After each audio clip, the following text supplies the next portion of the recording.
guys, I'm Ashley. I'm a junior at Vanderbilt. This is my first year in spoken word. This poem isn't necessarily about politics, but I do think it is relevant. I think there are people all over the world, especially my dark-skinned sisters, who spend their entire lives wanting to be something that they're not and trying to just fit into the system. This is just figure the system and do you. This is the story of my struggles being a dark-skinned girl and becoming a dark-skinned teenager and now living as a dark-skinned young woman. So this is on being brown. It's dedicated to my mother, who is here tonight.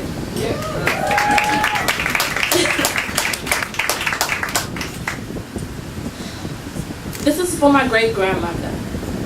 Her name was Pearl. She had yellow skin, brown hair, curled, chinky eyes, who came to the hospital December 22nd, 1987, who told my mother that she could look at the ends of my little fingernails and tell that I would grow up to be black as hell.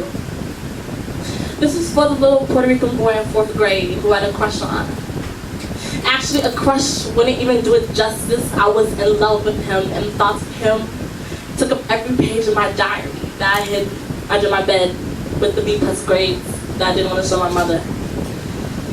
And he told me one day that he thought I was nice and smart and pretty too, but I was too dark, far too dark. Negrita, a little black girl. His mother wouldn't approve, much less understand. My little chocolate legs ran home that day looking like licorice Twizzlers, ran to my bed, dug my diary out, and cried mournful 10-year-old tears I would never fall in love again. This is for the 8th graders in middle school who sat at the top of the bleachers, who tried every day to get at the unsuspecting 6th graders, who made desperate attempts to talk to my best friend, who was beautiful, with caramel skin, long hair, and green eyes, and who would yell at her, "Hey, shorty with the long hair, come up here." She looked at me, and she took my hand to come with her, because she didn't want to go alone. And they yelled, "Hell no, don't bring that dark-ass girl with you." Her green eyes met my brown eyes, and she climbed the steps of popularity alone and left me to eat my lunch under the oak tree that day. This is for every man who I've encountered since my hips and my thighs finally came in, who licked his lips, cut his teeth, whistled at me, pulled me aside and said, "Yo, ma, you bad for a chocolate girl. I usually never talk to someone your complexion, but you so chocolate. You so chocolate that I might want to taste it." They never did. They never will.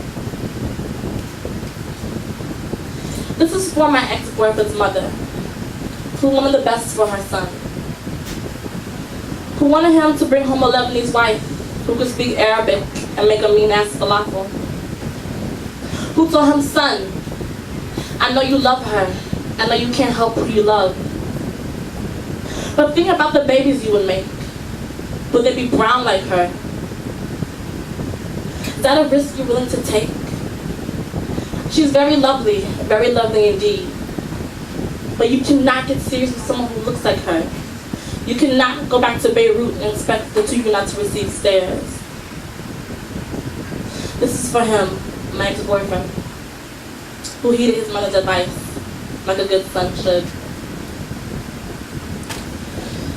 This is for him, whomever he may be, wherever he is, who won't look at me and say, "Ashley, baby, you're beautiful on the inside." He won't see past the exterior.